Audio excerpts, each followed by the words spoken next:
Bonjour tout le monde. Hello and welcome everyone. Look, I can't tell you what a great pleasure it is to be here with you in Bridgewater today. And before I get too far, I'd be remiss if I didn't get a shout out to everybody in Pictou County who I understand is tuning in through a live stream right now. My name's Sean Fraser. I'm Canada's Minister of Immigration, Refugees and Citizenship. But today, more importantly, I'm a Member of Parliament from Nova Scotia who represents, among other things, the Garcin Michelin plant in my hometown of Pictou County. Look, let me tell you just over the course of the next minute or so how important today is. The main reason that I got involved in politics in the first place was to create opportunities for people who grew up in Nova Scotia to stay in Nova Scotia and raise their families in Nova Scotia. 7.5 years ago, when I made the decision to run for office, I had moved out west for work. I got 5 sisters. Not one of them was living and working in their hometown. If you had asked us what we wanted to do 10 years before, we wouldn't have known the answer, but we would have told you we wanted to live around home and raise our kids where our parents raised us. Companies like Michelin, who've made long-term investments in our province, create opportunities for more families to live and work in the communities that they've always called home. We did a tour of the plant before the announcement that we're about to share. And what struck me more than anything was the people who work here don't just have a job here, they get a career here. They're raising their families in the communities where their parents are still able to get to know their grandkids. And as a local representative who comes from rural Nova Scotia, nothing feels more important than that. We have a heck of a bit of news to share with you today, and I'm not going to spoil the secret. But before I have the opportunity to welcome the Premier and Prime Minister to the microphone, I think it's important that we give a warm Nova Scotia welcome to the CEO of Michelin, Alexis Garcin. Bienvenue en Nouvelle-Écosse, and the microphone is yours.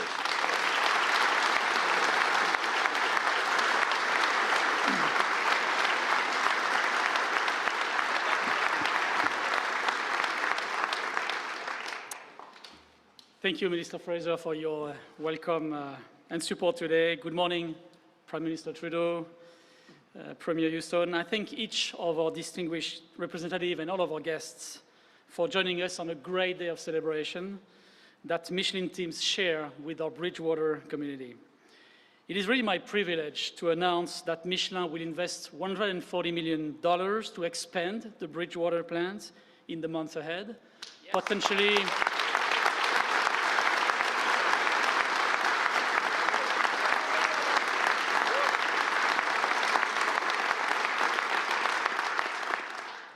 creating up to 70 new jobs associated in the investment in this factory. And in fact, the Bridgewater investment joins a total of $300 million that Michelin North America will invest in Nova Scotia, including our 2 other sites in Pictou and Waterville. And as you know, we recently celebrated our 50 years anniversary of manufacturing in Nova Scotia, and I believe that this investment will strengthen the competitiveness of Bridgewater and its sister plants for the coming 50 years.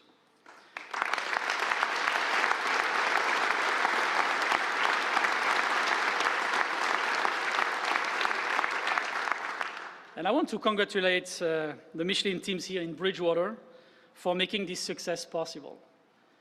Today we celebrate the rewards of your resilience, your innovation, your creativity.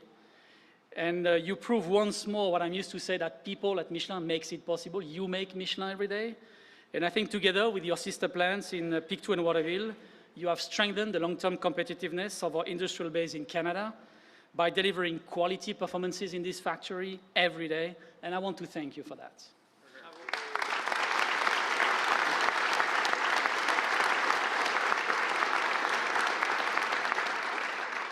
So for our guests, I want to briefly explain the strategic importance of these investments, as we are adding critical capacity to meet customer demand in several of the most important growth categories in North America.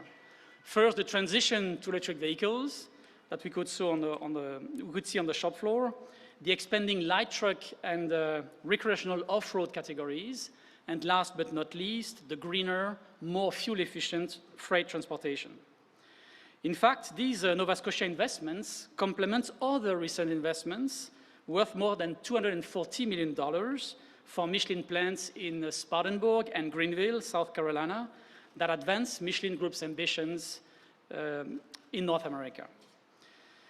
The passenger vehicle trend toward larger tires, fitting crossovers, SUVs, and light trucks will continue at least for the next 10 years.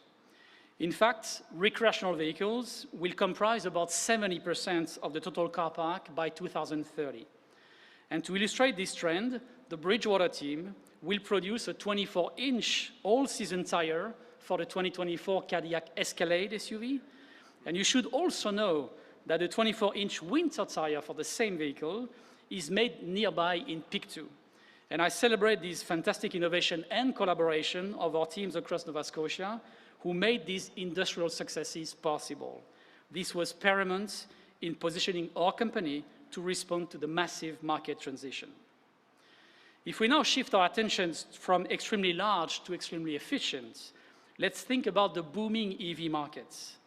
EV sales today represent 6 to 8% of passenger vehicles, but current projections suggest that EV and hybrids together will comprise at least 50% of the passenger vehicle sales by 2030. And I believe Michelin delivers the best tires for EVs today, maximizing performance while extending the vehicle's range up to 60 kilometers. So you see that we are perfectly positioned to answer the consumers' demand today and tomorrow.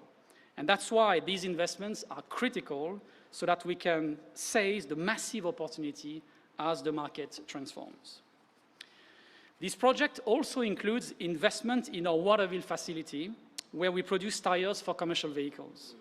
And at this plant, we will produce our latest commercial tire technology that can improve fuel efficiency by up to 6% in certain applications. And these tires can save large fleets, as you understand, thousands of liters in fuel consumption and prevent tons of emissions over time.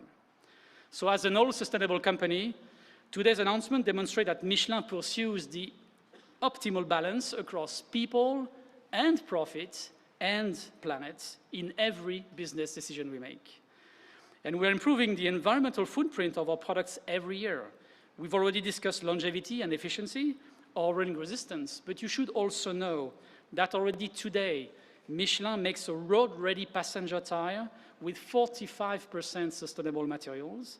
Already today, Michelin makes a road-ready bus tire with 58% sustainable materials.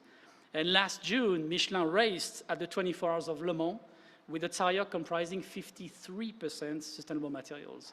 So you see that we are well ahead of schedule to achieve a passenger tire with 100% sustainable materials by 2050 without compromising safety, efficiency, or any other performances.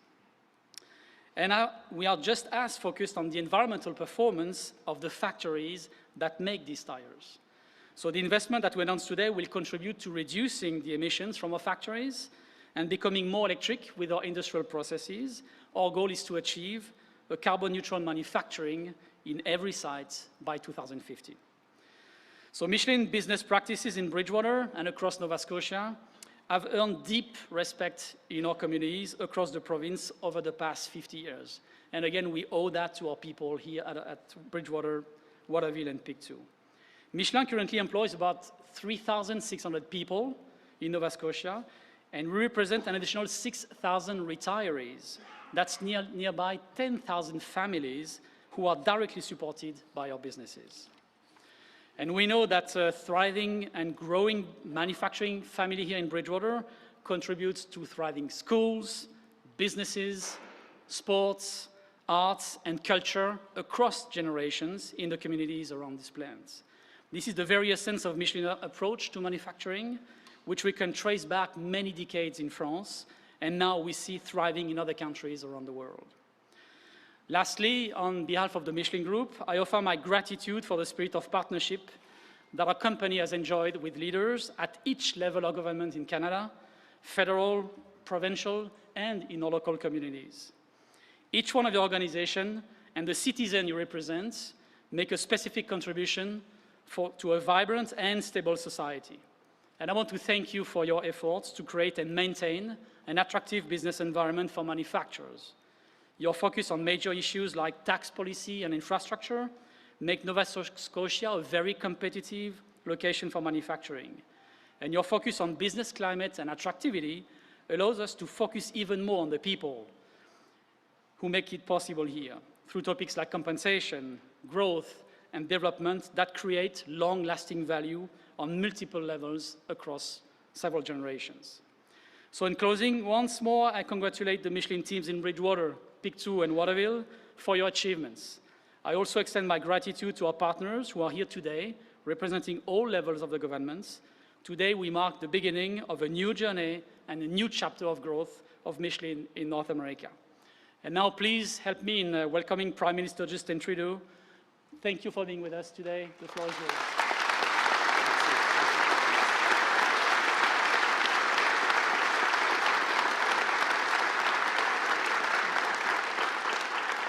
Merci, Alexis.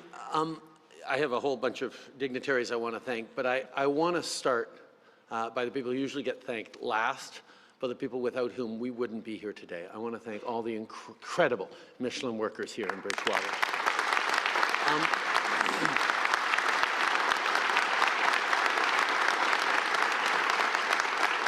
I think you know that a big international company like Michelin that has plants and fabrication facilities all around the world has choices and options. And yes, you know, as we'll say, Tim and I stepped up with cash to encourage them to come here and show that we're willing to invest in the future of Michelin here in Nova Scotia and in Bridgewater. But ultimately, the decision that Michelin's going to take is grounded in those things, because every jurisdiction would be willing to invest to draw in a larger plant and more jobs. You are the competitive advantage that Canada has.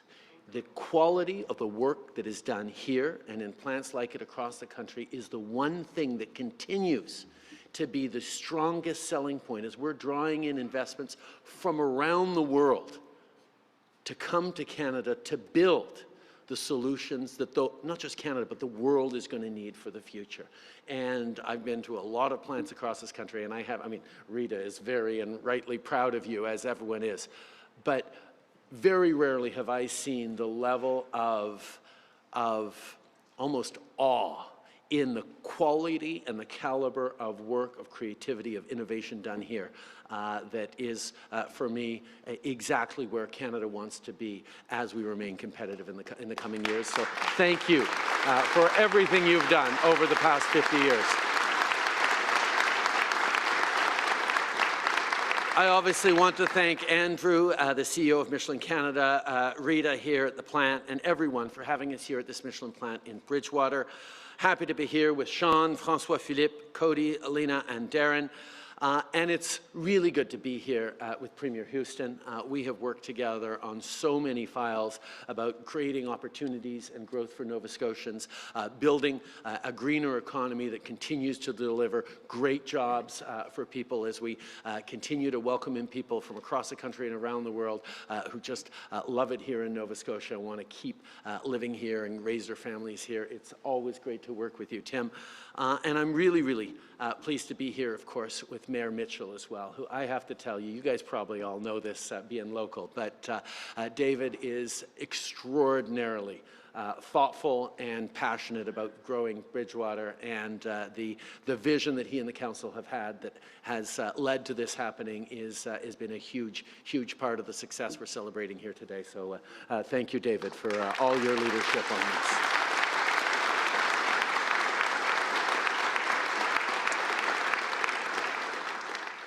Mais avant de commencer, je veux souligner que nos pensées sont avec les familles à Amqui qui vivent des moments extrêmement difficiles. Cette tragédie nous a tous bouleversés à travers le Québec, à travers le Canada. Nous sommes de tout cœur avec les familles qui sont affectées. On remercie les premiers répondants qui ont été là dans des moments extrêmement difficiles.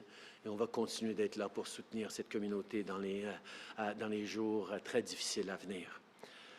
But it's great to be back here in Nova Scotia to talk about jobs and our work to build a strong economy right across Canada. More specifically, it's great to be here in Bridgewater today. Because if we want small communities to be thriving, vibrant places where people can be proud of their work, where young families get to stay and grow, we need good jobs and great careers. And that's what today's announcement is all about. We're investing to help modernize Michelin's facilities here in Nova Scotia, which is securing people's jobs at this plant and creating new positions too.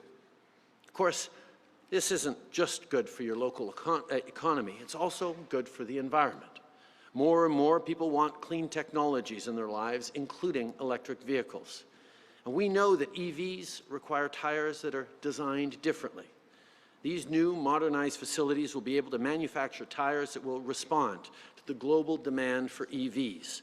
And at the same time, Michelin will reduce pollution in their operations by electrifying key parts of the manufacturing process.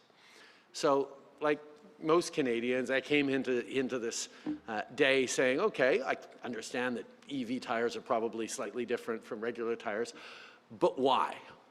So I asked Rita, and I asked Troy, and I asked Mike, and I asked Jamie about the processes here. And the answers I got were absolutely fascinating. First of all, EVs have a lot more torque, so the grip of the tire onto the wheel is really, really important. Noise is key. If you have a really quiet engine and all you're hearing is really loud tires, that could be a problem. Really quiet engine and you're hearing loud tires, that's an issue you have to have. There's all sorts of efficiency challenges as well. And the work that's being done here at the Bridgewater plant by these extraordinary workers and figuring that out, in building those solutions for the future, is something that is really, really exciting to see and that people should be extraordinarily proud of. Aujourd'hui, on s'engage à soutenir Michelin pour aider à moderniser ses installations ici en Nouvelle-Écosse. Dans ces nouvelles installations modernisées, Michelin va produire des pneus qui vont répondre à la demande mondiale en matière de véhicules électriques. En même temps, Michelin va réduire la pollution liée à ses activités en électrifiant des éléments de son processus de fabrication. C'est une modernisation qui va créer et maintenir de bons emplois partout en Nouvelle-Écosse. So I want to take a moment again to thank our great Canadian workers here in Nova Scotia and across the country. Like I said, it's because of you that companies like Michelin continue to invest in Canada. It's because of you that we're able to build a clean tech ecosystem here and right across the country, with lithium from Alberta, rare earth elements from the north, nickel from Labrador and Northern Ontario, clean steel from Hamilton, clean aluminum from Quebec. And it's great workers like you who produce battery materials along the Avalon Peninsula, and assemble batteries and EVs along the Great Lakes and the St. Lawrence, EVs that roll on tires made here in Nova Scotia. 8 years ago, when we first got elected, we talked about climate change. And I know for Canadians, the environment matters deeply, but the fight against climate change for decades was always put in the context of, oh, well, you can either protect the environment or you can grow the economy. You can't do both together. And 8 years ago, when we got elected, we said, no, no, no. Not only can you do them both together, that's actually the only way to both build a strong economy for the future and protect the environment. You have to do them together. And I will admit that during those first few years, there was a lot of skepticism. There was a lot of people saying, I don't know, you're taking a hit on the economy. But what we're seeing right now, as Canada has moved into the second place in the world in terms of battery supply chains, as increasingly companies from around the world are coming to say, can we produce our goods here with cleaner energy? And Canada being 80% clean energy already is a huge advantage that we're continuing to build on. Are we going to be able to source critical minerals and resources sustainably with both environmental responsibility, because that's what customers around the world want, and good union or good, well-paid, middle-class jobs that are going to support families and the communities they live in? These are things increasingly people around the world are looking for. And that approach that we have been building deliberately is really starting to bear fruit. And it's bearing fruit right here because we get to do the very happy job of explaining and demonstrating the extraordinary work ethic, quality, integrity, and abilities of Canadian workers themselves. That is what is so exciting. So as we move into this future, as we build these EV tires. As we build these EVs that'll be powered by green energy, including clean energy generated by wind turbines here in Nova Scotia, we're exactly on the right track. And it's not just companies like Michelin that are noticing. Just yesterday, the largest car maker in Europe, Volkswagen, announced that it has chosen Canada to build its very first battery plant in North America.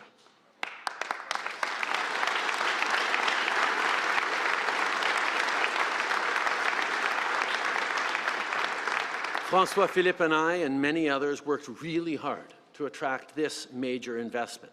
It's Europe's largest automaker, and it's a major investment also in a very small community of St. Thomas, Ontario. With our highly skilled workforce, our clean energy, our abundance of critical minerals, and our access to markets, Canada will continue to be an attractive investment destination with everything companies need to grow. Que ce soit pour les minéraux critiques, la fabrication de véhicules électriques ou d'autres domaines, le Canada devient rapidement un fournisseur de technologies propres dont le monde carboneutre aura besoin. Avec des projets comme celui de Michelin, non seulement on bâtit une économie forte, mais on poursuit aussi notre lutte contre les changements climatiques. On s'assure que nos enfants vont pouvoir respirer de l'air pur pour les générations à venir. And another way we're fighting climate change while standing up for families and growing the economy is through pollution pricing. For example, a family of 4 here in Bridgewater will get a climate action incentive check worth $272 every 3 months starting this July. That's over $1,000 a year, and it more than makes up for the extra costs because of the carbon price. So it's how you fight climate change, how you encourage companies and businesses to innovate, while at the same time putting more money back in people's pockets. Good jobs, clean air, support for families, that's what we'll continue to deliver for people here in Nova Scotia and right across the country. We don't have to choose between the environment and the economy. What we're building here and across the country makes it obvious that protecting the environment and growing the economy go hand in hand. So thank you for everything all of you have done to be here to get to this point today, and it's with great pleasure that I now pass it over to Premier Houston.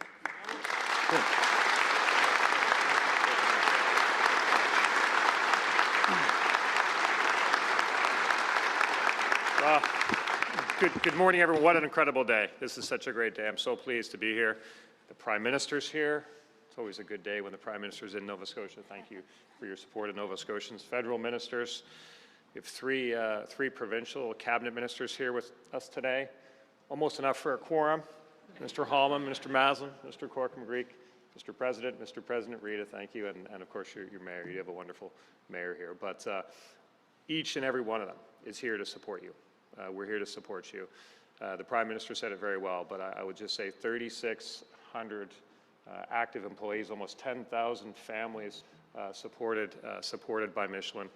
Thank you for what you do. You're our coaches, you're our volunteers, you're our community leaders, and we really appreciate your commitment to Nova Scotia and the communities you live in. None of this would be happening without you. That's for absolute sure. 52 years ago, Michelin made the decision to establish their very first manufacturing facility here in Nova Scotia, for first in North America here in Nova Scotia. We are very, very proud of the relationship we've had, and you continue to be a major employer investing in the province. Thank you. We're very proud of the relationship we have with you for sure. Time and time again, Michelin has said yes to Nova Scotia. Over and over, you've said yes to Nova Scotia. And we notice and we appreciate it. You are an international leader. Alexis mentioned the quality of the product that's produced here. I have to tell you, I had a chance to go to the test track, the proving ground, and they put me in a very high performance vehicle with a little bit of rain and stuff, and a competitor's tire. Said, go as fast as you can. And it was sliding all over. And then they put me in a less high performance vehicle with a high quality Michelin tire and said, go as fast as you can. and it was a lot faster. It was incredibly striking to me to see those two relationships one after the other. So thank you for the product that you're producing. You are showing that Nova Scotia can be a leader on the world stage by your commitment here. And we can for sure. As Premier, I'm obviously very focused on fixing healthcare and paying for the fixing of healthcare. Those are my two things. So you can't pay for the fixing of healthcare without growing the economy, attracting new businesses, but supporting those businesses that are already here. So we'll work hard to attract new businesses here. But we also have to make sure that we're there to support those companies who are committed to this province, like Michelin is for sure. We'll do that. We'll do our part. I know the municipality is doing its part to support Michelin and grow this part of the province as well, and we'll work together in partnership. So as we look to growing the economy, last fall as a province, we enhanced the capital investment tax credit. We made some significant changes to the capital investment tax credit to make sure that we can encourage those types of investments in this province. And I'm very pleased to say that today, just as Michelin is saying yes to Nova Scotia, Nova Scotia is saying yes to Michelin. We're happy to support this project through the capital investment tax credit to the tune of over $61 million.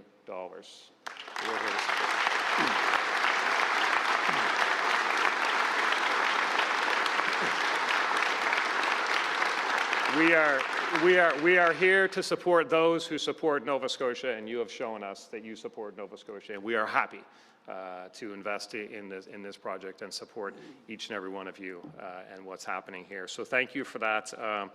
The people of Michelin know that they have a strong partner in our provincial government. We care very deeply about the success of Michelin. We want to see Michelin thriving here for decades to come. So each and every one of you can certainly finish out your career here, and then your children can finish their career, and your grandchildren, and so on and so forth. Generation after generation should have the option of working for an employer like Michelin in a province like Nova Scotia. We will do our part to make sure that Michelin can thrive in this province, and we'll do it in partnership with Michelin and in partnership with the municipality in every sense, and of course our partners in the federal government. So thank you. What a pleasure to be here with each and every one of you today. You've definitely earned this, and let's continue to do some great things together. Thank you so much.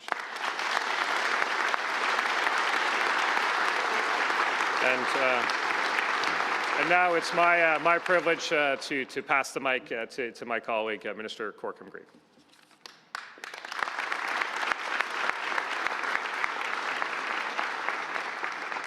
Thank you, Premier, and good morning, everyone. In fact, great morning, everyone.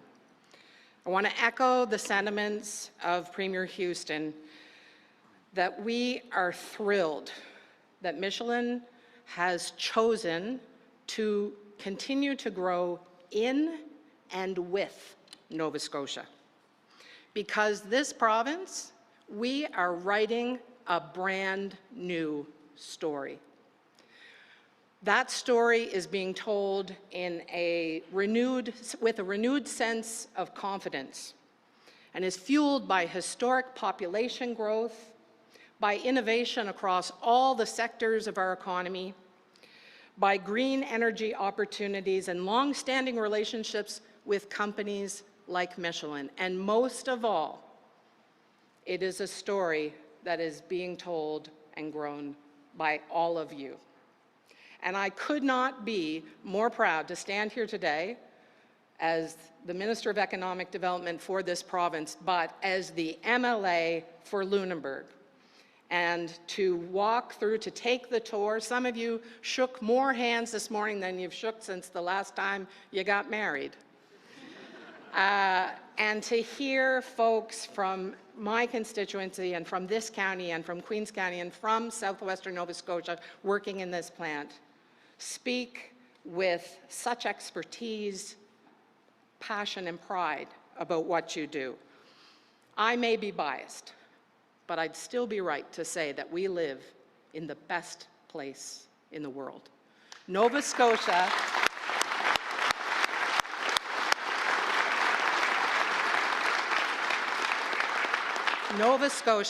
has everything a person would want, from vibrant urban centers, close-knit rural communities, the picturesque fishing villages, 13,000 kilometers of stunning coastline. But you and I know you can't eat the scenery. So we need to work with partners within Nova Scotia and global partners, realizing the truth that a company like Michelin can go and grow anywhere in the world. The fact that year after year, for 52 years and counting, Michelin continues to show, its team continues to choose Nova Scotia, says so much.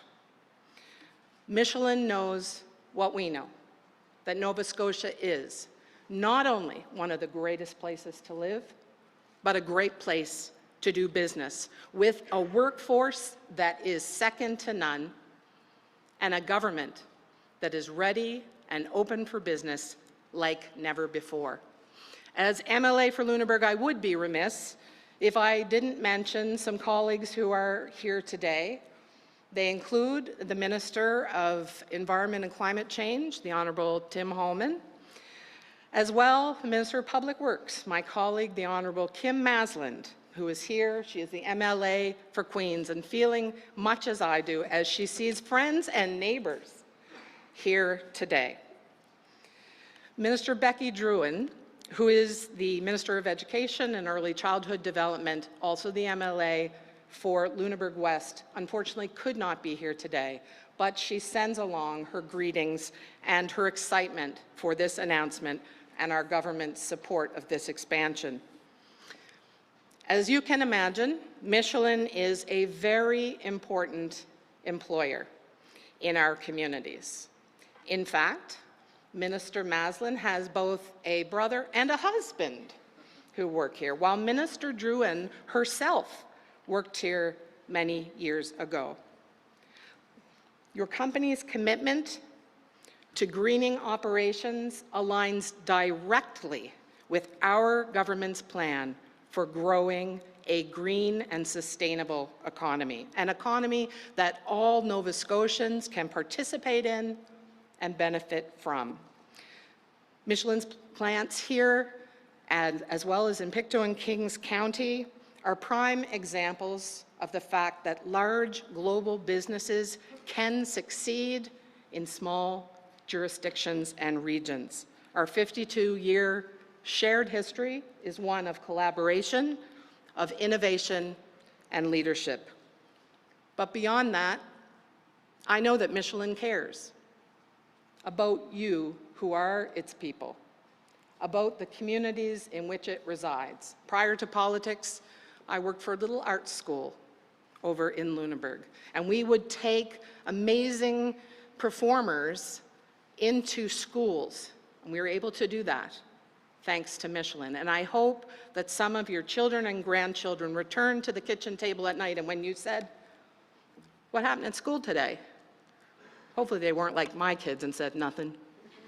Hopefully they've told you about those amazing things of which you are a part. This next chapter is an exciting one for Michelin and for Nova Scotia. But folks, today is your day. Please embrace and celebrate. Thank you.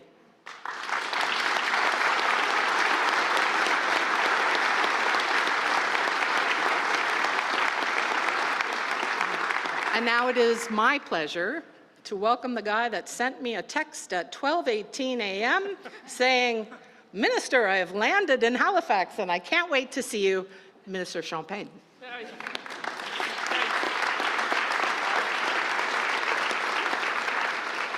Good morning, everyone, and believe it or not, I did that to the Premier as well, you know, to make sure. What a day, ladies and gentlemen. Yesterday, Volkswagen, today, Michelin, and by the way, it's only Tuesday, so imagine what a week we're going to have, and I want to say, what a pleasure to be back, and this is really, really And I think the Prime Minister said that this is a big vote of confidence in Canada. It's a big vote of confidence in our auto sector. And it's a big vote of confidence in our workers. And I'm so glad because it's almost like a family reunion. You know, we met almost everyone this morning at the cafeteria. And it's really, really nice to be back and to look at the future together. But let me say it, and I know, you know, one thing I've learned in politics is that when you're about the last speaker, you have to be quick. But trust me, I'm not known to be quick when I speak. So, but the red light is flashing, so I know what it means in the plant, by the way, Alexis. So I have to make sure that I'm not too long. But give me just a moment, first of all, to thank the Prime Minister. Prime Minister, I want to say thank you to your vision, because thanks to your vision, today we are seeing Canada being the green supply of choice to the world. And I cannot think of a better example of what we're doing here this morning. So Prime Minister, I want to say thank you because you had the courage, you had the vision when we came in government to say that is the path forward for our country. This is the path forward to the world. And now we're seeing dividends of big companies who have a choice decided that this is what we're going to be doing together.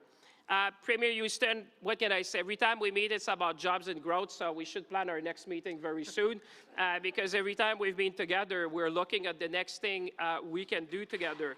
I want to say to my dear friend, Minister Fraser, and our colleague from our caucus, whether it's Darren, whether it's Cody, Lena, I want to say thank you because at every step of the way, they were asking me, Minister Champagne, when is the announcement coming? And trust me, when they speak, we listen. And that's why we're here this morning. So I want to say thank you, guys, because at every step of the way, they said, we need to build a future for people in Nova Scotia. And it started in Bridgewater. That's what we're doing this morning. And thank you, Mayor, as well. Every time we meet, it seems to be good. Last time was 4 million. Today it's 44 million. So it's even better every time we see each other. Because, you know, I come from small-town Canada, and 300 million in a community I know can change a lot of things. So I want to say thank you also to my provincial colleagues, because once we decided that this was a priority for all of us, we delivered. And that's the key message, is that when we work together, whether it's federal, whether it's with companies, whether it's our provincial counterparts, municipal counterparts, when we work together, good things happen for Canadians. And that's what I would say Canadians care about. Dear Alexis, I knew from our very first discussion that your vision about making sure that we could aspire to produce the greenest tire in the world here in Canada, that our future would be combined. And that's why I want to say merci, Alexis, d'avoir cru qu'au Canada, on peut être un partenaire privilégié for Michelin. And I want to thank you because I recall that in every step of the way you said. I want to say to the group CEO as well, Florent, who has always said that Canada is the place to be. But I want to say, and the Prime Minister said it very well, but I can't help myself. But there's one thing, if you want me and if you want us to bring more investment, it's thanks to each and every one of you. All the workers that we have in Pictou, that we have in Bridgewater, that we have in Waterville, thanks to the 3,600 people who are here, it's thanks to your know-how, knowledge, and expertise that we can bring these investments. And I want to give you another big round of applause because, trust me,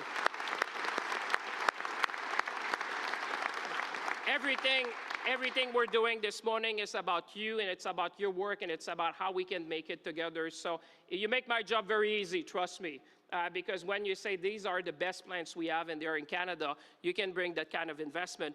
C'est donc évidemment avec beaucoup de fierté que nous nous associons aujourd'hui à Michelin dans un projet pour l'économie du 21e siècle.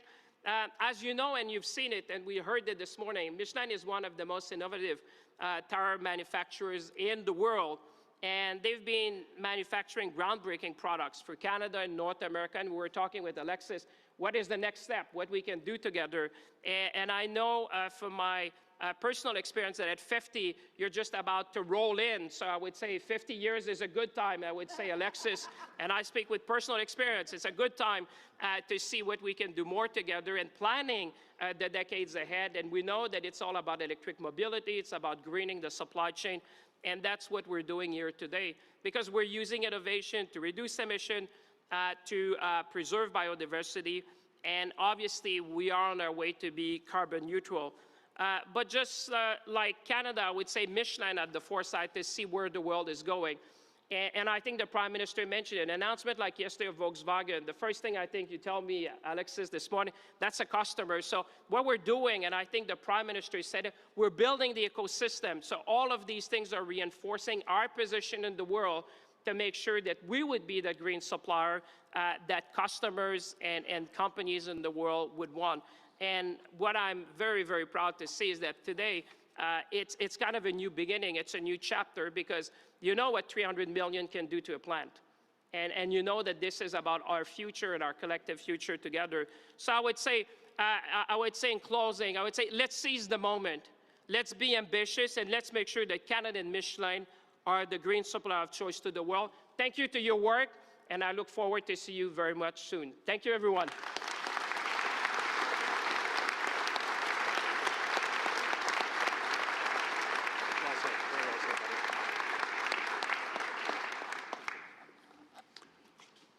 Wow, what a wonderful day. We have a wonderful history of manufacturing tires here in Canada for more than 50 years. And I am absolutely thrilled that we're strengthening the competitiveness of our factories here in Nova Scotia. To our employees, both past and present, thank you for all that you have done and continue to do to contribute to our success. To our suppliers and business partners, thanks for your consistent, undying support. To the municipal, provincial, and federal governments, thank you for your collaboration. We are so pleased to see all levels of government working together to strengthen our economy. These investments are so important to our current and future employees, their families, and our communities. And thanks to all of you, this is truly a monumental occasion for our Nova Scotia plants, for our Michelin Canada operations, and for our customers, who are the reason that we exist. I'm so pleased that all of you could be here with us today to celebrate this wonderful event. Thank you.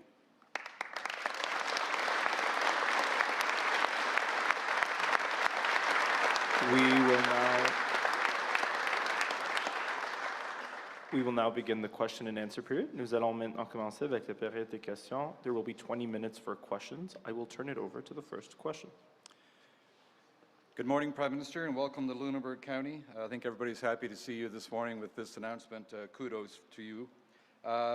Lots of widespread agreement that Beijing did try to interfere in our elections. How do you explain to Canadians that there appears to have been virtually no consequences for the Chinese regime, and a new poll is suggesting a majority of Canadians want public inquiry into election interference? If your repertoire doesn't call for one, does it put some people's faith in the system at risk?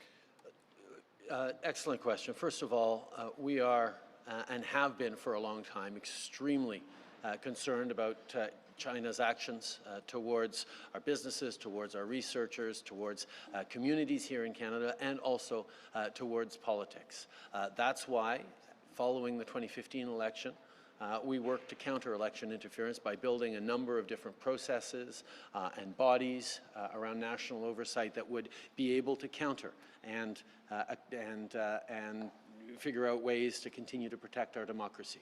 So there is no question that, yes, there was attempted interference from Beijing into our electoral processes, but it's also because of those processes and verification methods we put into place, confidence that they were not successful in affecting the outcome of those elections. And that's something Canadians need to be reassured about. This is a serious issue that we have always taken seriously, and therefore we're making sure that Canadians will continue to have confidence by appointing an independent expert to look at the entire landscape around national security and election interference from Beijing, but other places as well, and put in place the oversight, the processes, the steps necessary to maintain Canadians' confidence in our democracy and in everything that our national security officials and experts are doing every day to keep Canadians safe. We will continue to take this with the seriousness with which it requires. It's not a partisan issue. It's an issue on which we all need to work together and listen to independent experts, and that's exactly what we're going to do. Okay. Depuis les débuts, nous avons souligné que c'est une réalité que Pékin et d'autres essayent de s'ingérer dans nos processus démocratiques, comme ils le font dans nos affaires, dans nos recherches, dans nos communautés de diaspora à travers le pays. C'est pour ça que nous avons mis en place des processus, des nouveaux mécanismes depuis 2015 pour s'assurer qu'on est en train de faire tout ce qui est nécessaire pour défendre notre démocratie. C'est d'ailleurs aussi pourquoi nous allons choisir un expert indépendant qui va pouvoir regarder tout ce qu'on est en train de faire, tout ce qu'on a fait, tout ce qu'on devrait être en train de faire dans l'avenir et rassurer les Canadiens qu'effectivement, on a les systèmes en place. Mais les Canadiens peuvent avoir confiance dans le fait qu'à cause de tout ce qu'on a fait jusqu'à présent, on sait que malgré les efforts que Pékin a fait pour s'ingérer dans nos processus démocratiques, ils n'ont pas affecté l'issue des élections en 2019 et 2021. Prime Minister, can you give us an update on when a decision will be made regarding the rapporteur? We know how important it is for Canadians to have confidence in our system and to have the right independent expert reassuring of that, because it's not about what one political party says or another. It's about making sure that experts are stepping up to reinforce the integrity of our democratic processes. We are working to appoint that special rapporteur, that special independent expert in the coming days or week. We're working extremely quickly on that. Next question. Hi, Prime Minister. Callum Smith with Global News. I'm wondering if in English you can provide your reaction to the fatal vehicle collision in Amqui and what your government will do to support the community. Obviously, our hearts go out to the community in Amqui, the families affected by this horrific incident. Obviously, I want to thank the first responders who were there on the scene and dealing with some extraordinarily difficult moments. Across Quebec, across the country, our hearts go out to a community, small community, tight-knit community that has been devastated by this incident. We all have lots of questions, but right now we're just trying to be there for survivors and families, and we will continue to be there as long as it takes as they get through this difficult time. On a different note, sir, I'm wondering about the Canada Health Transfer deductions. Your government has said Canadians shouldn't be paying for out-of-pocket medically necessary services. Is this recent reduction a step towards ensuring all private health care paid out of pocket and thus not reimbursable by public insurance is stopped altogether, or are you exclusively focused on diagnostic imaging? This government has always been there to stand up for our public universal health care system. A core role of the federal governments in regards to health care. We recognize and support the provinces that deliver health care to citizens, but part of the federal government's role is to support the provinces, and they do that financially, but also to ensure that the terms of the Canada Health Act are being met right across the country. Over the past years, we have not hesitated to hold back or pull back money transferred to provinces when it was used in ways that go counter to the Canada Health Act, and we will continue to do that. It is a point of pride, rightly so for Canadians, that we have a universal public health system, but we need that universal public health system to be more effective and to deliver the services that Canadians rightly need, and we're going to make sure that that continues to be done within that public system, within the framework established by the Canada Health Act. Question, question? Okay. En tant que gouvernement, nous avons toujours été très clairs sur le besoin de protéger notre système de santé publique à travers le pays. On est un gouvernement qui a retenu et même retiré des fonds des provinces qui ne s'alignaient pas avec les principes de la loi canadienne sur la santé. Nous allons continuer de le faire. Évidemment, nous avons besoin de continuer d'avoir un système public universel. Et nous avons aussi besoin que ce système public universel livre de vrais résultats pour les Canadiens. Et c'est pour ça qu'on est tellement content avec les accords bilatéraux qu'on est en train de signer avec les provinces pour livrer des résultats pour les citoyens d'un bout à l'autre du pays. Monsieur le Premier ministre, concernant la tragédie d'Amqui, qu'est-ce que le gouvernement fédéral va faire pour prévenir ce genre d'événement? Évidemment, aujourd'hui, on est là pour aider les familles qui sont en train de vivre des moments inimaginables de douleur et de perte, un sens d'inquiétude et de peine dans cette communauté. Oui, on va être là pour travailler, pour répondre à toutes les questions que les gens ont, mais certainement aujourd'hui, notre emphase, c'est d'abord de remercier les premiers répondants, d'être là pour soutenir la communauté dans ces moments terribles et on va continuer d'être là dans les jours et les semaines et les mois à venir. Le maire de Port-au-Basque déclarait il n'y a pas longtemps qu'à chaque tempête, les habitants de son village ont très peur que ce soit leur maison qui soit emportée cette fois-ci. On connaît les aides apportées par le gouvernement fédéral, mais comment est-ce que votre gouvernement va s'assurer que la reconstruction après Fiona apporte de meilleures infrastructures qu'avant? Tout d'abord, dans ma visite à Port-au-Basque, j'ai eu énormément de conversations avec le maire et avec des citoyens qui réfléchissaient vraiment à l'impact des changements climatiques, des événements météorologiques plus extrêmes comme les ouragans qui vont être plus communs malheureusement ces jours-ci. Et donc, toutes ces réflexions sur comment on rebâtit en mieux, comment on s'assure qu'on ne fait plus face à des pertes ou des tragédies comme ils ont eu lors de Fiona. C'est un travail que nous faisons ensemble, les provinces, les territoires et le gouvernement fédéral, mais aussi on se penche énormément sur les experts dans les municipalités pour voir comment et où il faut rebâtir pour être certain d'être plus protégé dans l'avenir. Next question. Good afternoon, Prime Minister. Mike Tutton from the Canadian Press. Nice to see you on the South Shore.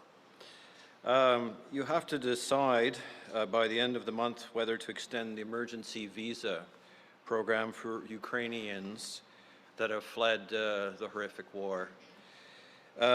Were there any pitfalls in the program that you're looking to address?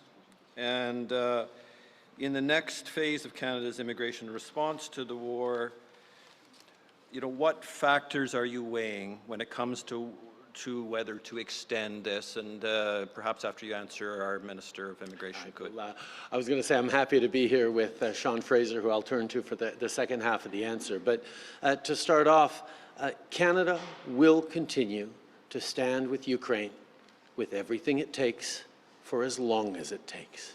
Because it's not just about standing up for a friend and partner country that is being illegally and unjustly invaded. That's a terrible thing, and of course we will continue to support Ukrainians as they fight for their land, their sovereignty, their language, their territory, their future, their right to choose what their future will look like.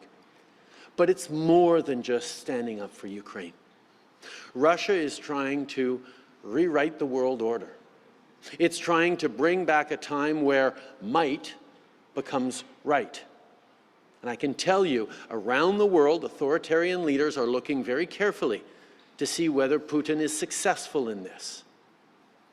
Because any country that has a slightly larger army than its neighbor might think, oh, okay, if Russia got away with it in Ukraine, we can get away with it here in different parts of the world. And standing up for the international rules-based order, standing up for the UN Charter, standing up for principles that you can't redraw lines on a map through force. You can't invade a peaceful neighbor because you want to or because you've got a 400-year-old dream of empire.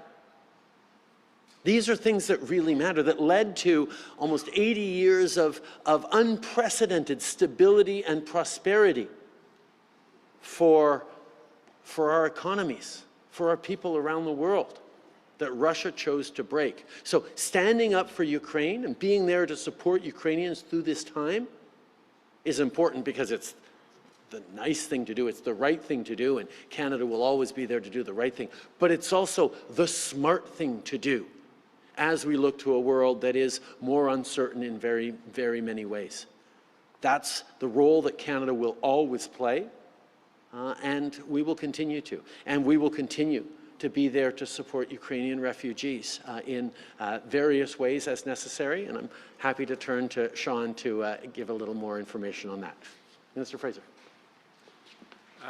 Thank you, Prime Minister, and thank you for the question. Just on the issue of protecting not just the people of Ukraine who are seeking safe haven in Canada, but the very values that we espouse in Canada. I'm reminded of a conversation I had a number of years ago with my grandfather, who was a Second World War vet, who passed away a few years ago at age 99. And he reminded me that you don't need to fight in a war on the other side of the world to defend the values that we care about at home. When I think about the conversations we have around sovereignty and territorial integrity and self-determination of peoples, the very idea that people should have a say in who makes decisions that impact the quality of life that they get to enjoy, it's not enough that we simply speak nice words about these issues, but demonstrate our support for them through our actions. I remember a conversation that I had with Minister Jolie, who called me shortly after the actual invasion latest invasion had begun. And she said, Sean, whatever you're planning to support people who are seeking refuge is not enough. And I don't know what you're planning yet, but I can tell you it's not enough. We started to get reports of millions of people fleeing westerly from Ukraine. And we made the decision at the time to try something new, to offer temporary protection by leveraging the strength of all things of Canada's tourism program, where we're not required to set a capped number of people that we can support, but we can process whatever applications come in. That decision has now provided safe haven to approximately 170,000 people since the beginning of last year. Are there hiccups along the way around impacts on immigration processing? Any hiccups along those lines are well worth the value that we've received when I see not only the opportunity for a person to be safe in Canada, but my experience with the people that I've met is that they are here trying to make a positive contribution. I've met people who are working in our healthcare sector. I've met people actually recently in Ontario who are manufacturing some of the military equipment that's being sent to the front lines, so they feel that they're actually contributing to the war effort from Canada back in their homeland. With respect to the near-term scheduled expiry of the Canada-Ukraine authorization for emergency travel, I hope you'll indulge me in not sharing all of the details on next steps out of respect for some of the stakeholders, in particular members of the Ukrainian-Canadian Congress, who we've been working with to establish what the next version of the program may look like. I expect in a very short period of time we'll have news in advance of the March 31st deadline that we'll be able to share, but not without working very closely. But from my perspective, this is one of the most important things I've ever had the privilege of being involved with. When I see children the same age as my own kids that are going to school and more than anything are safe in our communities, I do this again 100 times out of 100. Thank you.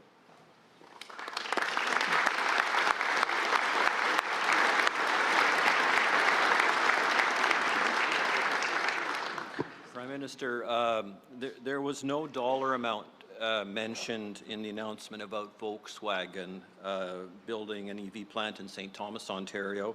So how much is the federal government providing to Volkswagen for this, and why aren't Canadians, or why haven't they until this moment been told about this basic fact? Yesterday, Volkswagen put out a press release on this, but I look forward to doing a full announcement in the very near future to highlight all the tremendous impacts of this investment, and all that information will be there. But it really does go to show the vote of confidence that companies around the world are looking at to Canada for.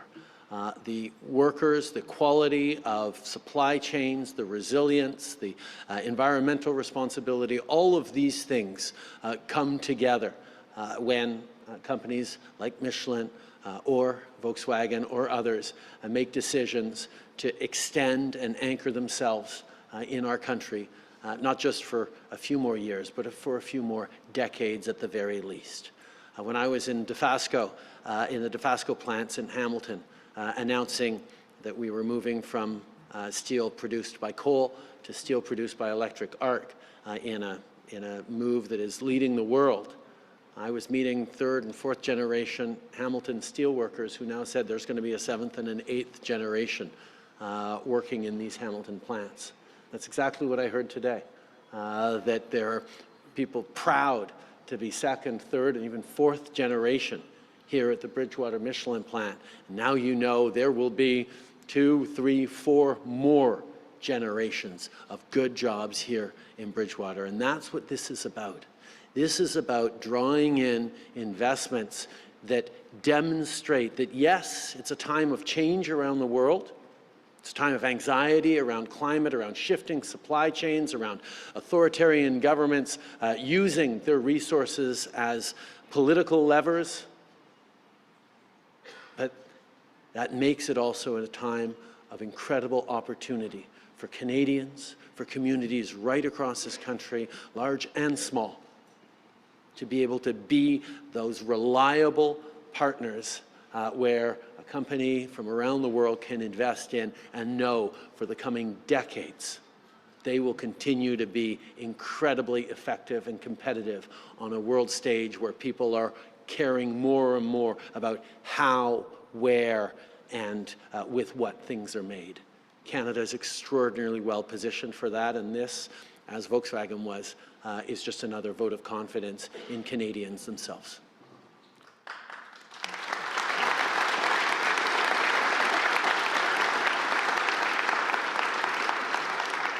Last question. I know the region's hydrogen exporters are looking to the budget for incentives that put them on equal footing with the U.S. and other rivals in this sector. I'm wondering, what supports do you feel are necessary to give Canada a competitive advantage? We know that the world is now getting a lot more competitive in terms of drawing in investments into clean energy, into hydrogen, into advanced manufacturing, into clean technologies, and Canada will continue to be competitive, as we're showing today with Michelin, yesterday with Volkswagen, and with lots of other investments that we've been able to draw to Canada. Just last summer, I was with the German Chancellor in Stephenville, Newfoundland, talking about offshore wind and hydrogen production in a way that is extraordinarily exciting, not just so we can export hydrogen, but we can build hydrogen facilities that will continue to drive our industrial and production processes here in Canada as well. There is an awful lot of excitement, and yes, we, as we did today and as we will continue to do, need to make sure that the financial incentives are there to make us competitive around the world, because showing that we have confidence in investments that are going to be delivering for communities over generations is an important part of stepping up in a world where all sorts of different countries are willing to throw massive amounts of capital to draw in investments. But at the same time, Canada also has tremendous other advantages that is extraordinarily difficult for countries around the world to match. Whether it's the fact that we have trade deals with 2/3 of the global economy. We're the only G7 country with a free trade deal with every other G7 country. We have immediate and close access to the largest market in the world with our free trade deal with the United States. We have natural resources that people are increasingly looking at Russia and China as unreliable suppliers of. We're going to need lithium and cobalt and all the rare earth elements to power the economies of the future, to power the electric vehicles of the future. Canada has all those resources in a reliable supplier that is environmentally responsible and paying people good wages to do that work, which is increasingly more and more important for our allies around the world. We have a growing, diverse population.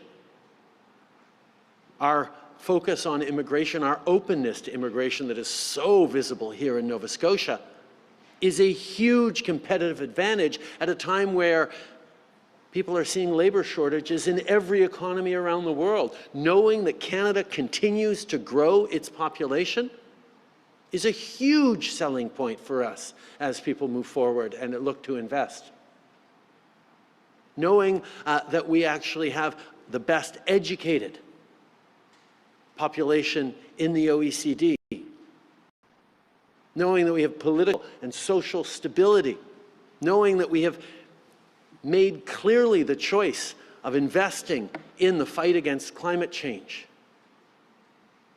Knowing that we continue to build all these advantages with a public healthcare system, a strong education system, good livable communities from coast to coast to coast, partnerships with Indigenous peoples that haven't been easy, but are finally settling into the kind of respect and understanding that we need to be shared stewards of this land and this economy and its resources. These are things countries around the world are looking to Canada and saying, wow, this is a place to come and be. There's a lot of excitement all around the world about Canada right now, and we're just getting started. I am so looking forward to continuing to make great announcements like this over the coming years that are built around the incredible communities like Bridgewater that make Canada such an extraordinary place to live, grow, and invest. Merci beaucoup.